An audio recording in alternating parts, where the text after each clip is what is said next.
जल्दी करो, देर हो रही है। कितनी देर लगाती हो एक टिफिन देने में? प्रफुल्ल बाबू ने झल्लाते हुए अपनी पत्नी मीतू से कहा। आ गई, अब आसमान सिर पर मत उठाइए। लीजिए अपना टिफिन। खुद सुबह उठने में देर करते हैं और सारा दोष मेरे मत्थे मढ़ देते हैं। इसे कहते हैं कोहड़ा पर हंसुआ चोख। मीतू ने मुस्कुराते हुए एक बाउंसर मारा। अब प्रफुल्ल बाबू ने आनन फानन में घर से अपनी कार स्टार्ट की और सोसाइटी के मेन गेट की ओर निकलने लगे। लेकिन तभी अचानक उन्हें पीछे से किसी ने आवाज लगाई, साहब जी, आगे गली की सड़क रात भर हुई भारी बारिश के कारण धंस गई है। गाड़ियां नहीं पार हो पा रही हैं, बस किसी तरह लोग पैदल मुख्य सड़क तक जा पा रहे हैं। ये जानकर प्रफुल्ल बाबू का दिमाग तेज गर्म हो गया और थोड़ी चिंतित भी, क्योंकि उन्हें पहले ही ऑफिस के लिए देर हो रही थी। लेकिन वे मजबूर थे, भला कर भी क्या सकते थे। झटपट उन्होंने अपनी गाड़ी रिवर्स कर गैरेज में लगाई और तुरंत पैदल ही निकल गए कि आज तो अब मेट्रो का ही सहारा है। सड़क जहां धसी हुई थी वहां से बचते बचाते किसी तरह पैदल ही आगे निकलकर प्रफुल्ल बाबू ने हड़बड़ी में एक रिक्शे वाले को आवाज लगाई, ओए भाई, कालीघाट मेट्रो स्टेशन चलोगे क्या? क्यों नहीं साहब, जरूर, लेकिन पूरे 50 लूंगा, रिक्शे वाले ने उत्तर दिया।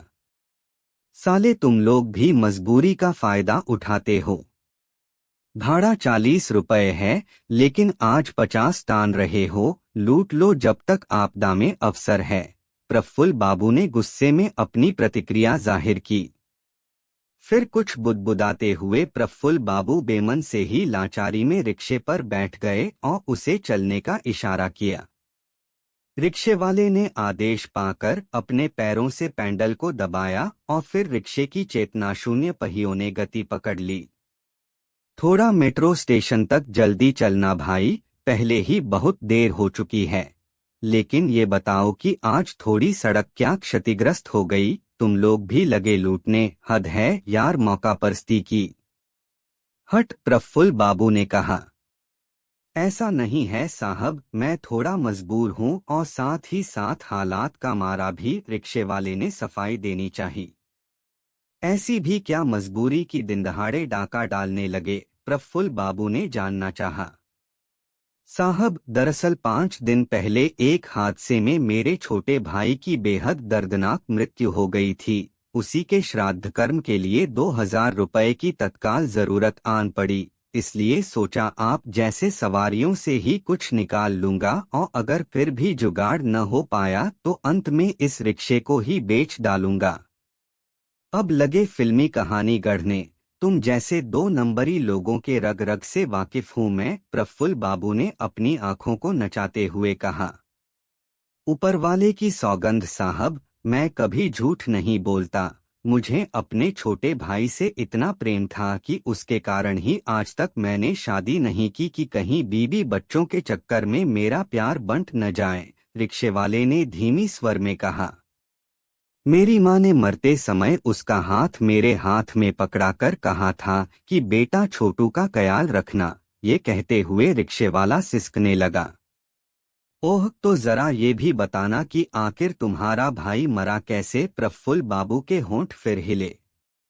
दरअसल 5 दिन पहले एक बड़े रईसजादे ने दारू के नशे में रात को अपनी गाड़ी फुटपाथ पर सो रहे कुछ लोगों पर चढ़ा दी थी, जिसमें 3 लोगों की दर्दनाक मौत हो गई थी। उनमें अन्य 2 बदनसीबों के साथ मेरा भाई भी था। यहाँ सिर्फ कब्रों पर ताजमहल है साहब, और एक टूटी छत को जिंदगी तरसती है हम जैसों की, रिक्शे वाले ने कहा।